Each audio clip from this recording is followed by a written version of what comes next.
Hi guys, welcome back to Samscope learning. ఈరోజు ఈ వీడియోలో మనం డిస్కస్ చేయబోతున్నాం ఈసెట్ హెల్ప్ లైన్ సెంటర్స్ గురించి.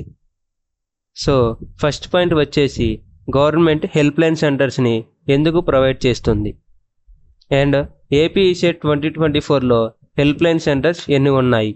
సో హెల్ప్ లైన్ సెంటర్స్ ఏం చేస్తాయంటే AP ECET exam start date నుండి ఒక స్టూడెంట్కి ఏదో ఒక కాలేజీలో లేటరల్ ఎంట్రీ సీటు వచ్చే వరకు ఏ చిన్న సమస్య ఉన్నా, ఏ చిన్న ప్రాబ్లం ఉన్నా ఈసెట్ ప్రాసెస్ గురించి వాటిని క్లియర్ చేస్తాయి.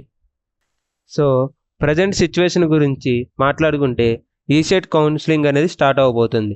ఇంకా నోటిఫికేషన్ రాలేదు, నోటిఫికేషన్ వచ్చాక స్టార్ట్ అవుతుంది.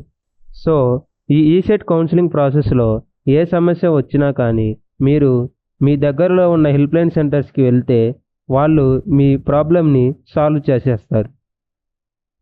ఫర్ ఎగ్జాంపుల్ ఒక చిన్న ప్రాబ్లం కన్సిడర్ చేసుకుందాం.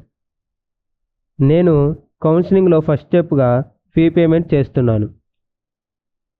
ఫీ పేమెంట్ చేయడానికి ట్రై చేస్తుంటే నాకు ఫీ పేమెంట్ అనేవి సైట్లో అవ్వట్లేదు.